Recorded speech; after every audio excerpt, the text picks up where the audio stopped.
కాకినాడ సమీపంలోని సర్పవరంలో ఉన్న శ్రీ భవనారాయణ స్వామి ఆలయం బ్రహ్మ వ్యవర్త పురాణంలో మూలాలు కలిగిన పురాతన వైష్ణవ పుణ్యక్షేత్రం. ఇక్కడ విష్ణువు తపస్సు తర్వాత అనంత అనే సర్పానికి కనిపించాడు. ఈ చారిత్రాత్మక ఆలయంలో సంక్లిష్టమైన చాళుక్యుల చూల వాస్తుశిల్పం, ఎత్తైన గోడలు, పవిత్ర చెరువులు ఉన్నాయి. పవిత్ర గ్రంథాల ప్రకారం అనంతుడు శాపం నుండి తప్పించుకోవడానికి ఇక్కడ తపస్సు చేశాడు. విష్ణువు ప్రత్యక్షమై అతనిని తన విశ్రాంతి స్థలంగా అంగీకరించి సర్పవరంలో పవిత్రం చేశాడు. నారద మహర్షి ఇక్కడ విష్ణువు, లక్ష్మి విగ్రహాలను ప్రతిష్ఠించడంలో సహాయం చేశాడు. ఈ ఆలయం నిర్మాణం దాదాపు 500 సంవత్సరాల నాటిదని అంచనా వేయబడింది. కొన్ని ఆధారాలు చోళ రాజవంశం 11వ శతాబ్దం నాటి నిర్మాణాన్ని సూచిస్తున్నాయి. ఈ ఆలయం చాళుక్యుల ఎర్రరాయిని ఉపయోగించి చోళ శైలులు విశ్రమాన్ని ప్రదర్శిస్తుంది. చెక్కబడిన స్తంభాలు, ఎత్తైన గోడలను కలిగి ఉంటుంది. జై శ్రీ భావనారాయణ స్వామి. అష్టోత్తరశతం లోకే మమ క్షేత్రాని నారద తేషాం సర్పపురి క్షేత్రే యవమాత్రాదికం ఫలం. భావనారాయణ శ్రీమాన్ ఆరూఢ పదగేశ్వరః ఆవిర్భువనే నారదాయ మహాత్మనే అని సర్పవరం శ్రీ భావనారాయణ స్వామి వారి క్షేత్ర మహాత్మ్యం. ఏంటండి క్షేత్ర మహత్యం అంటే, అష్టోత్తర శతం లోకే, లోకములో 108 నారాయణ క్షేత్రాలని దర్శనం చేసుకున్న దర్శనాఫలం కన్నా అధికమైన దర్శనాఫలం వస్తుంది ఈ క్షేత్రంలో భావనారాయణ స్వామి వారిని దర్శనం చేసుకుంటే. ఎందువల్ల అంత క్షేత్ర మహాత్మ్యం ఫలితం వస్తుందండి ఇక్కడ అని అంటే, సాక్షాత్తు నారద మహాముని వారు ఈ క్షేత్రంలో తపస్సు చేశారు.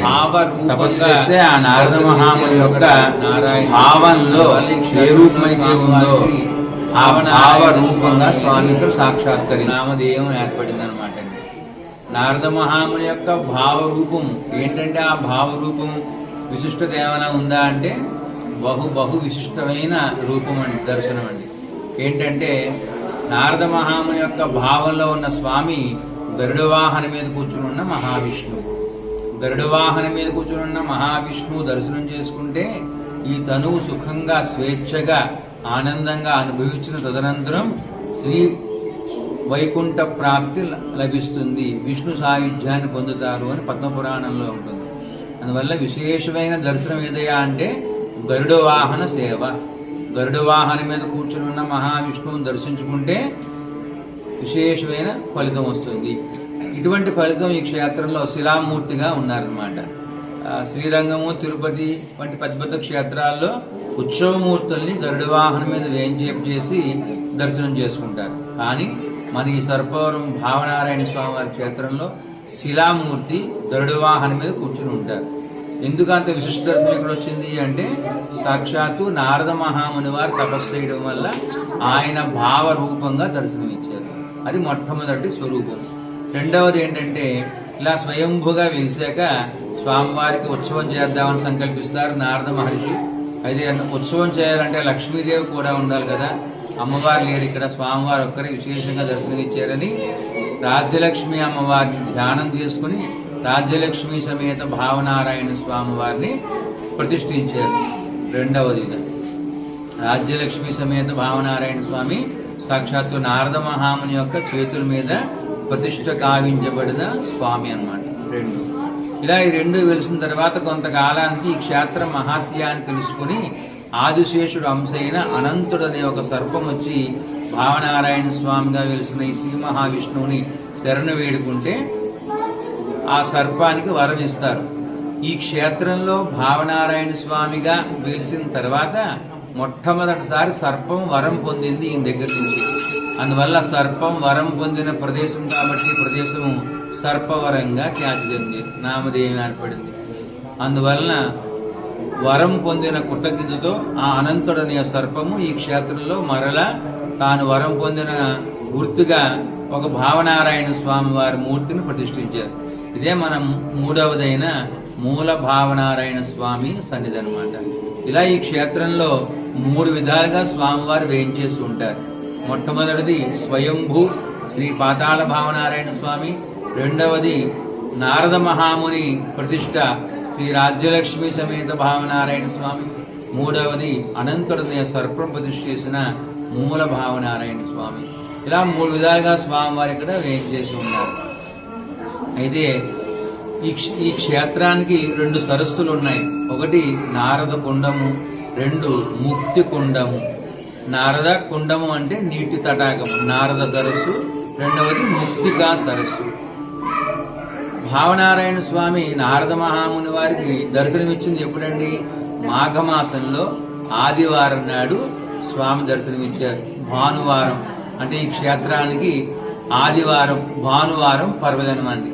అందువల్ల మాఘమాసంలో ఆదివారం నాడు ఈ క్షేత్రానికి మొట్టమొదట వెలిసిన నారద సరస్సులో స్నానమాచరించి, తర్వాత ముక్తిగా సరస్సులో స్నానమాచరించి, ఈ ముగ్గురుగా వేయించేసి ఉన్న ఈ 3 భావనారాయణ స్వాముల్ని దర్శనం చేసుకుంటే యవమాత్రాధికం ఫలం.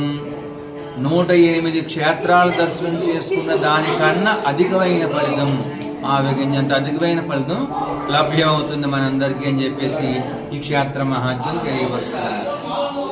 అయితే ఇటువంటి దివ్యమైన క్షేత్రంలో 108 క్షేత్రాలు దర్శనాఫలం ఇచ్చే క్షేత్రంలో రేపు మనకి వచ్చేది ధనుర్మాసం. ఈ ధనుర్మాసంలో డిసెంబర్ 16వ తారీఖు మధ్యాహ్నం నుంచి ప్రారంభమవుతుంది. డిసెంబర్ 16 నుంచి జనవరి 14 వరకు కూడా ధనుర్మాసం విశేషంగా జరుగుతుంది. ఈ ధనుర్మాసం నెల రోజులు కూడా భక్తులందరి పేరుని విశేషంగా అర్చన చేసే సౌకర్యం కల్పించారు. ధనుర్మాసంలో విశేషమైన పాసరాలప్పుడు స్వామివారికి విశేష అలంకారం చేసి స్వామివారి భక్తులందరికీ కూడా ఆ దర్శనాన్ని కల్పిస్తూ ప్రసాదాన్ని కూడా వితరణ చేస్తారు.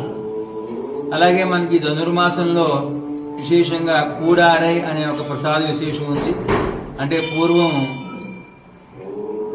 గోదాం వారు ఈ ధనుర్మాస దీక్ష చేస్తున్నప్పుడు కూడారే పాసురం 27వ పాసురం వచ్చేప్పటికి 108 గంగాళాలతో దివ్యమైన ఒక పాయసాన్ని చేసి స్వామివారికి శ్రీమన్నారాయణుడికి ఆరగింపు చేసి అందరికీ వితరణ చేశారండి గోదామ్మ వారు.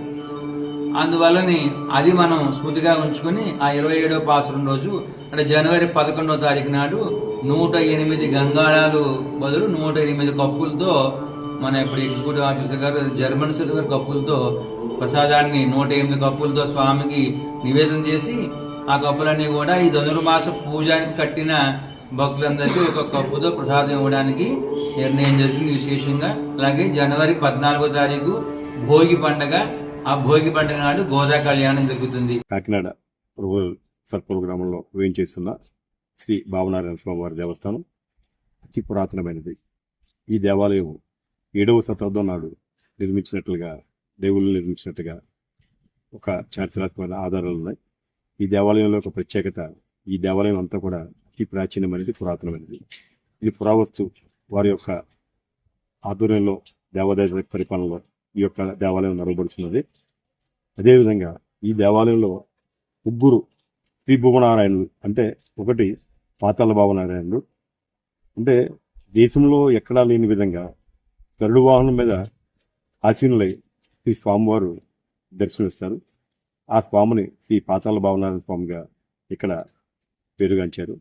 అదేవిధంగా ఈ గ్రామానికి అనంత పద్మనాభుడు ఈ యొక్క స్వామివారిని రాజ్యలక్ష్మి మూల భావనాన్ని ప్రతిష్ఠించడం వల్ల ఈ యొక్క గ్రామానికి సర్పూరాన్ని గ్రామంగా పేరు పొందింది.